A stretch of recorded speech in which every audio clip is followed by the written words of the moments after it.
MCA ക്ലാസ്സസിൻ്റെ അടുത്ത topic class A amplifiers ആണ്. Amplifier പഠിച്ചു വന്നു കഴിഞ്ഞപ്പോൾ ആംപ്ലിഫയറിൻ്റെ വിവിധ തരത്തിലുള്ള ക്ലാസിഫിക്കേഷനുകളെക്കുറിച്ച് ഡിസ്കസ് ചെയ്തു.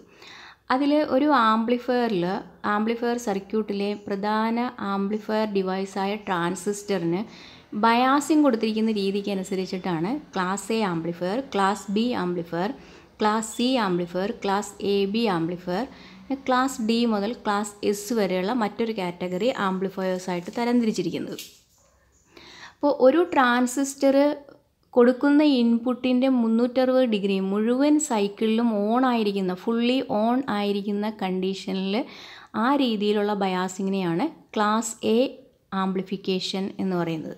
അപ്പോൾ ഒരു class A amplifier already discuss ചെയ്ത് കഴിഞ്ഞതാണ്.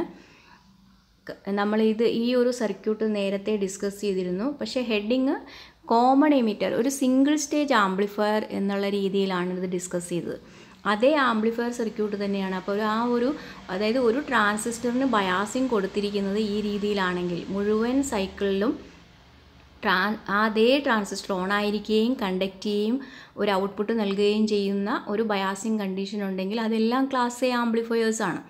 ഇനി ഇവിടെ പ്രത്യേകിച്ച് നമ്മളൊരു ക്ലാസ് എ ആംപ്ലിഫയർ എന്നുള്ളൊരു ടോപ്പിക് എടുക്കാൻ കാരണം ഇതിലെ ആ ഒരു പവർ ഡിസ്ട്രിബ്യൂഷൻ അല്ലെങ്കിൽ എഫിഷ്യൻസിയെക്കുറിച്ചൊന്ന് ചർച്ച ചെയ്യാൻ വേണ്ടിയിട്ടാണ്. അപ്പോൾ ഈ സർക്യൂട്ട് ഓൾറെഡി ഫെമിലിയർ ആയിരിക്കും. ഇത് വളരെ നമ്മൾ ബൈഹാർട്ട് ചെയ്ത് പഠിക്കേണ്ടതാണ്. ഇത് പഠിക്കാനായിട്ട് വളരെ ബുദ്ധിമുട്ടൊന്നുമില്ല. ഒരു NPN ട്രാൻസിസ്റ്റർ വരച്ച് കഴിഞ്ഞാൽ ഉടനെ തന്നെ നമുക്ക് 4 റെസിസ്റ്റേഴ്സ് മനസ്സിലേക്ക് വരണം. എന്താണ് R1 R2 potential divider biasing. കൂടുതലും നമ്മൾ യൂണിവേഴ്സൽ ബയാസിങ് അല്ലെങ്കിൽ പൊട്ടൻഷ്യൽ ഡിവൈഡർ ബയാസിങ് ആണ് ഉപയോഗിക്കുന്നത്. Then go to the collector load resistor, emitter stabilisation resistor വളരെ ഇമ്പോർട്ടൻ്റ് ആണ്, എമിറ്റർ ബൈപ്പാസ് കപ്പാസിറ്റർ. ഇത് നമ്മൾക്കറിയാം ഇൻപുട്ട് സിഗ്നലുകൾ ഡയറക്റ്റ് അപ്ലൈ ചെയ്യുന്നില്ല, നമ്മളൊരു കപ്ലിംഗ് കപ്പാസിറ്റർ വഴി അപ്ലൈ ചെയ്യുന്നു, ഔട്ട്പുട്ട് എടുക്കുന്നു. ഔട്ട്പുട്ട് വേണമെങ്കിൽ ഇവിടെ ഒരു കപ്ലിംഗ് കപ്പാസിറ്റർ വഴി വീണ്ടും ഔട്ട്പുട്ട് എടുക്കാം. അപ്പോൾ ഇവിടെ ഒരു റെസിസ്റ്റീവ് ലോഡ് കൊടുത്തിട്ടുള്ള ഈ ഒരു ട്രാൻസിസ്റ്റർ ആംപ്ലിഫയർ, ഇതൊരു ക്ലാസ് എ പവർ ആംപ്ലിഫയർ എന്നും ക്ലാസ് എ ആംപ്ലിഫയർ എന്നും എല്ലാം നമ്മൾക്ക് പറയാവുന്നതാണ്.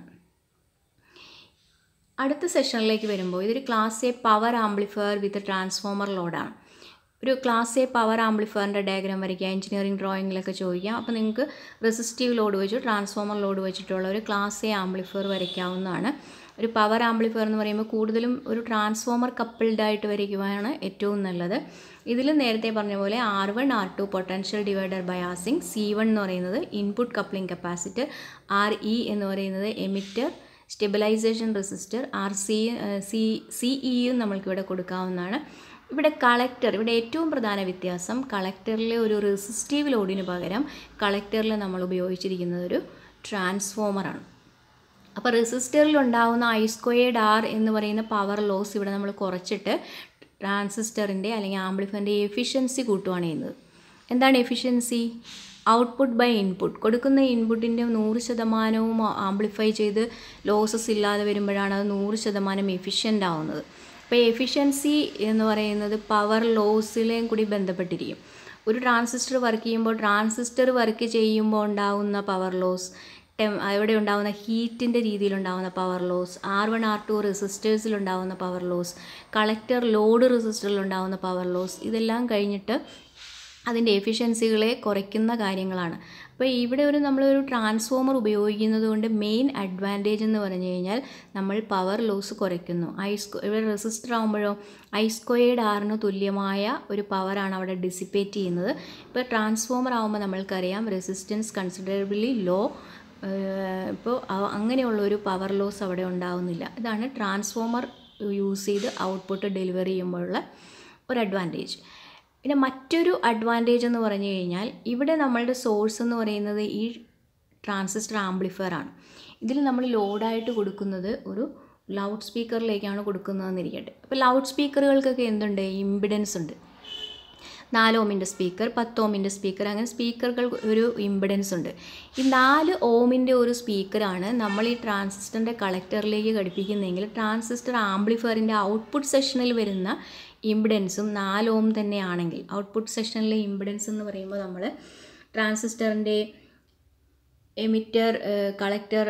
Emitter base junction, collector base ജംഗ്ഷൻ്റെ ഇമ്പിഡൻസ്, കളക്ടർ ലോഡ് റെസിസ്റ്ററിൻ്റെ ഇമ്പിഡൻസ്, RE എന്ന് പറയുന്നത് കപ്പാസിറ്ററുകൾ, ഇതെല്ലാം കൂടി ടോട്ടൽ എത്ര റെസിസ്റ്റൻസ് കൊടുക്കുന്നുണ്ടെന്നുള്ളതാണ് ഔട്ട്പുട്ട് ഇമ്പിഡൻസ്. ട്രാൻസിസ്റ്റർ ആംപ്ലിഫയറിൻ്റെ ഔട്ട്പുട്ട് സൈഡിൽ വരുന്ന ടോട്ടൽ ഇമ്പിഡൻസ്. ആ ടോട്ടൽ ഇമ്പിഡൻസ് ഇവിടെ കൊടുത്തിരിക്കുന്ന ലോഡ്, അതായത് ലൗഡ് സ്പീക്കർ ഇമ്പിഡൻസും ഒരേപോലെയാണെങ്കിൽ, മാച്ചിങ് ആണെങ്കിൽ, സെയിം ആണെങ്കിലാണ് മാക്സിമം പവർ ട്രാൻസ്ഫറിങ് നടക്കുകയുള്ളൂ.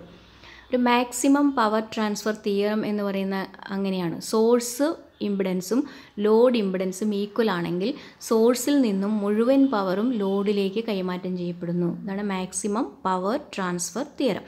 അപ്പോൾ മാക്സിമം പവർ ട്രാൻസ്ഫർ തിയറം അനുസരിച്ച് 4 ഓമിൻ്റെ ഒരു ലൗഡ് സ്പീക്കർ നമ്മൾ എടുത്തു കഴിഞ്ഞാൽ സാധാരണഗതിയിൽ ആംപ്ലിഫയറിൻ്റെ ഔട്ട്പുട്ട് ഇമ്പിഡൻസ് 4 ഓം അല്ലെങ്കിൽ ആംപ്ലിഫയറിൻ്റെ ഔട്ട്പുട്ട് ഇമ്പിഡൻസും സ്പീക്കറിൻ്റെ ഇമ്പിഡൻസും തമ്മിൽ മാച്ച് ചെയ്യാൻ വേണ്ടി ആംപ്ലിഫയറിനും സ്പീക്കറിനും ഇടയിൽ നമ്മളിങ്ങനെ ഒരു ട്രാൻസ്ഫോമർ ചിലപ്പോൾ കൊടുക്കാറുണ്ട്. ഇമ്പിഡൻസ് മാച്ചിങ് ട്രാൻസ്ഫോമർ എന്നതിന് പറയും. ഇവിടെ ഈ ഉപയോഗിക്കുന്ന ട്രാൻസ്ഫോമർ എന്ത് പർപ്പസിനുള്ളതാണ്? ഇമ്പിഡൻസ് മാച്ചിങ്ങിനുള്ളതാണ്. അപ്പോൾ ട്രാൻസ്ഫോമറിൻ്റെ number of turns in the പ്രൈമറിയും number of turns in the സെക്കൻഡറിയും ഈ സോഴ്സ് ഇമ്പിഡൻസും ആംപ്ലിഫയർ ഇമ്പിഡൻസും സ്പീക്കർ ഇമ്പിഡൻസും തമ്മിൽ മാച്ച് ചെയ്യുന്ന രീതിയിൽ ഡിസൈൻ ചെയ്തിരിക്കുന്ന ട്രാൻസ്ഫോമറുകളാണ്, സിഗ്നൽ ട്രാൻസ്ഫോമറുകളാണ് ഇവിടെയൊക്കെ. ഇവിടെ ഒരു ഞാൻ ആദ്യമേ തന്നെ പറയണമെന്ന് വിചാരിച്ചാണ്, ഇവിടെ നമ്മൾ കളക്ടറിൽ ലോഡ് റെസിസ്റ്ററിന് പകരം ഒരു ട്രാൻസ്ഫോമർ കൊടുക്കുന്നു എന്ന് പറയുമ്പോൾ നിങ്ങളുടെ മനസ്സിലേക്ക് നമ്മൾ റെക്ടിഫയർ ആയിട്ടൊക്കെ ഉപയോഗിക്കാനുള്ള ട്രാൻസ്ഫോമറുകൾ എടുക്കരുത്. അത് കറൻറ്റ് വോൾട്ടേജ് ട്രാൻസ്ഫോമേഴ്സാണ്, അതെല്ലാം സ്റ്റെപ്പ് ഡൗൺ ട്രാൻസ്ഫോമറുകളാണ്. അങ്ങനെയുള്ള ട്രാൻസ്ഫോമർ അല്ല ഇത്. ഇതൊക്കെ ഓഡിയോ ഫ്രീക്വൻസിയിലും റേഡിയോ ഫ്രീക്വൻസിയിലും ഒക്കെ വർക്ക് ചെയ്യുന്ന തരത്തിലുള്ള സിഗ്നൽ ട്രാൻസ്ഫോമറുകളാണ്. വളരെ ലൈറ്റ് വെയിറ്റ് ആയിട്ടുള്ള സിഗ്നൽ ട്രാൻസ്ഫോമറുകൾ. ഇതൊന്നും 230 വോൾട്ട് ടു 6 വോൾട്ടൊക്കെ ആക്കുന്ന സ്റ്റെപ്പ് ഡൗൺ അല്ലെങ്കിൽ അങ്ങനെയുള്ള ട്രാൻസ്ഫോമറുകളെ അല്ല. അപ്പോൾ ഇവിടെ ഒരു ഇമ്പിഡൻസ് മാച്ചിങ് ട്രാൻസ്ഫോമർ ഉപയോഗിച്ചുകൊണ്ട് 2-3 കാര്യങ്ങളുണ്ട്. ഒന്ന്, മാക്സിമം എഫിഷ്യൻസി, പവർ ലോസ് കുറയ്ക്കുന്നു, മാക്സിമം എഫിഷ്യൻസി കൂട്ടുന്നു. പിന്നെ മാക്സിമം പവർ ട്രാൻസ്ഫർ തിയറമാണ് പിന്നൊന്ന് ഓർക്കേണ്ടത്. ഇമ്പിഡൻസ് മാച്ചിങ് വളരെ ഇമ്പോർട്ടൻ്റ് ആയ കാര്യമാണ്. ട്രാൻസിസ്റ്ററിൻ്റെ ഔട്ട്പുട്ട് ഇമ്പിഡൻസും ലോഡ് ഇമ്പിഡൻസും മാച്ച് ആണെങ്കിൽ ട്രാൻസിസ്റ്റർ ആംപ്ലിഫയറിൽ നിന്നുള്ള മുഴുവനും പവർ ലോഡിലേക്ക് നമുക്ക് ട്രാൻസ്ഫർ ചെയ്യാൻ കഴിയും. ഇതാണ് class A power amplifier with transformer coupling. Transformer load കളക്ടറിലെ RC മാറ്റി അവിടെ നമ്മളൊരു സിഗ്നൽ ട്രാൻസ്ഫോമർ ഉപയോഗിക്കുന്നു എന്നേ ഉള്ളൂ.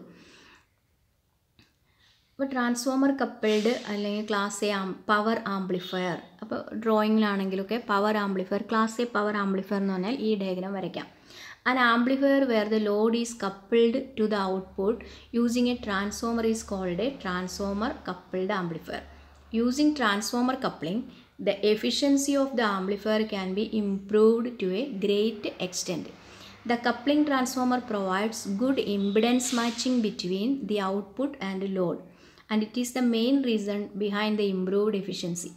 Impedance matching means making the output impedance of the amplifier equal to the input impedance of the load. And this is an important criteria for transfer of maximum power. Circuit diagram of typical circuit diagram നേരത്തെ നമ്മൾ കാണിച്ചു കഴിഞ്ഞിരുന്നു. അപ്പോൾ transformer coupled ആംപ്ലിഫയറിൻ്റെ diagram വരയ്ക്കുക. അതിൻ്റെ ഒരു എക്സ്പ്ലനേഷനാണ് ഈ കാണിച്ചിരിക്കുന്നത്. ഇനി അതിൻ്റെ അഡ്വാൻറ്റേജസ് ആണ്, advantages and disadvantages. Main advantage is the improved efficiency, നേരത്തെ already discussed. Provides good DC isolation as there is no physical connection between amplifier output and load. Audio signals pass from one side to other virtue of induction. Collector ലോഡായിട്ട് ഉപയോഗിച്ചിരിക്കുന്ന സ്പീക്കറിന് മുമ്പും ആംപ്ലിഫയറിനും ഇടയിലായി ഒരു transformer use ചെയ്തിരിക്കുന്നത് ഒരു isolation provide ചെയ്യും, impedance match provide ചെയ്യും. ഡിസഡ്വാൻറ്റേജ് എന്ന് പറഞ്ഞാൽ it is a bit hard to find an exactly matching transformer. ഒരു ട്രാൻസ്ഫോമർ വേണം എന്നുള്ളത് തന്നെയാണ് എൻ്റെ ഒരു disadvantage. Transformers are bulky and so it increases the cost and size of the amplifier. റെസിസ്റ്ററിന് പകരമായ ഒരു ട്രാൻസ്ഫോമർ വയ്ക്കുമ്പോൾ അത്രയും സ്പേസ് സൈസ് ഒക്കെ വരുന്നുണ്ട്. Transformer winding does not provide any resistance to DC circuit. Any DC component if present in the amplifier circuit it will affect the primary winding and saturate the core. അതിൻ്റെ advantages disadvantages ഒക്കെ point out ചെയ്ത് എഴുതുക. ഇനി ഇതാണ് main ആയിട്ടുള്ളൊരു കാര്യം. ഒരു amplifier work ചെയ്യുമ്പോൾ നമ്മൾ അതിനെന്ത് കൊടുക്കുന്നു? വർക്ക് ചെയ്യാൻ ആവശ്യമായ DC വോൾട്ടേജ് കൊടുക്കുന്നു, VCC എന്ന് പറയും. അതാണ് പവർ ഇൻ DC.